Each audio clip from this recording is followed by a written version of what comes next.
The episode opens with someone meticulously assembling a gun. In the background, a voice-over muses about the prodigies in different fields, including the underworld.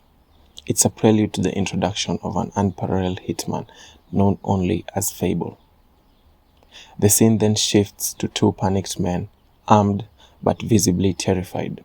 They seem to be on the run from someone. As one attempts to peek out, he's taken down with a precise headshot. Clean, efficient, and terrifying. His partner, now trembling, desperately presses the elevator button, eyes wide as he catches the shadowy assailant emerging from the corridor. The attacker, dressed in black with his face concealed, approaches with chilling nonchalance. The surviving man enters the elevator just in time, wondering, could the man outside be the legendary hitman, Fable? Fable then leaps down the side of the building, outpacing the elevator. As the doors open, the man, muttering about how he warned his partners about the dangers of human trafficking and lamenting the death of their boss, is shot through the neck. We then get this cool shot of Fable looking down on him, holding his silencer pistol. Two more gunmen then appear from behind Fable and try to confront him. He swiftly evades their bullets, taking down one with a headshot. The second attacker manages to disarm him and attacks with a stick, but Fable deftly neutralizes him, slashing his throat with a hidden blade tied to his middle finger. The man shot in the neck makes a desperate attempt to retaliate, but Fable uses one of his dead comrades as a human shield and shoots him through his ally, and then kills him. Before succumbing, the dying man asks if Fable is truly the legendary hitman. Fable's reply is then, "That's just what they call me. I'm just a guy with a knack for killing. A pro." He ends the man's life with a final deliberate shot. The tone then shifts as Fable enters a car driven by his partner, a woman who acts as his getaway driver. He then asks her to turn on the TV. His face lights up, watching the comedian chuckle Tomioka, revealing a rare side, a human side to the deadly assassin. The pair then arrive at their hideout, a dockside location, where their boss awaits. The boss then discusses the state of their business, noticing the increasing challenges of evading modern surveillance. When he asks Fable if he knows how many people he's killed in his 6-year career, Fable replies indifferently that he doesn't. The boss then provides him the number that he has killed 71 people, with the past year being especially busy, as he divides the earnings that they have accumulated a staggering 50 million yen. He then announces an unusual directive that they are to take a year off with no killings, no jobs, just laying low. The boss then explains that he arranges for them to settle in Osaka under the guise of normalcy. Fable then seems intrigued by the idea of a hitman blending into society, seeing it as a unique challenge. The boss then warns them that if they kill anyone during their sabbatical, he'll personally ensure their death. Fable, ever the professional, reassures him that he is a pro. We then move on and see Fable and his partner preparing for their new lives in Osaka. She hands him his new identity documents, a fake driver's license, and an insurance card bearing the name Akira Sato, while she assumes the role of his sister, Yoko Sato. Fable remarks that their boss seems to be enjoying the irony of their situation. As Fable gathers his belongings, he retrieves a stash of hidden guns and places them inside a microwave, saying that their boss will find them there. But he is reluctant to part with his prized Nighthawk pistol, referring to it as his partner. Despite Yoko's objection, he insists on taking it along.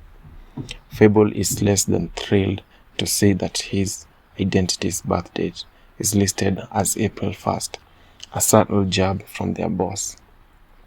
The duo sets out on their journey to Osaka, and during the drive, Yoko tries to break the ice by sharing a story about how their boss took her in when she was 10 after their parents died.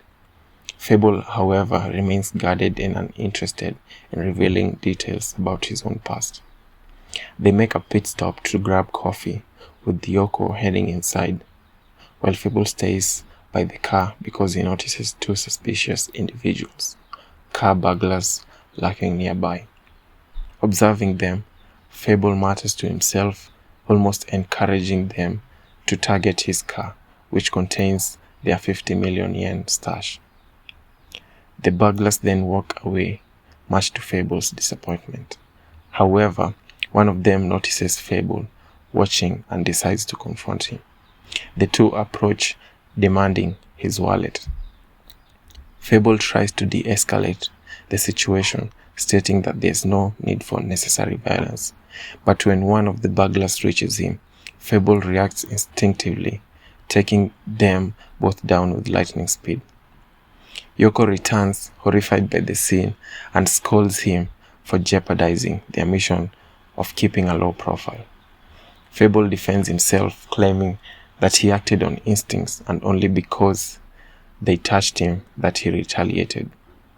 Frustrated, Yoko ushers him into the car, chastising him for his inability to act like a civilian. But he brushes it off, explaining that his years of training make it second to nature to neutralize threats under 6 seconds. The pair then resume their journey to Osaka, with Fable admitting that living a civilian life might actually be harder than he had thought. Fable and Yoko are now nearing their destination. Yoko asks Fable about his ability to speak the Kansai dialect, which he'll need to blend in with the locals. Fable then replies confidently, saying that he is fluent in 5 Japanese dialects and can seamlessly switch between them as needed. Their conversation shifts to the Maguro group, the Yakuza organization tasked with helping them integrate into Osaka's society. Fable then mentions that he had done a job for them about 3 years ago.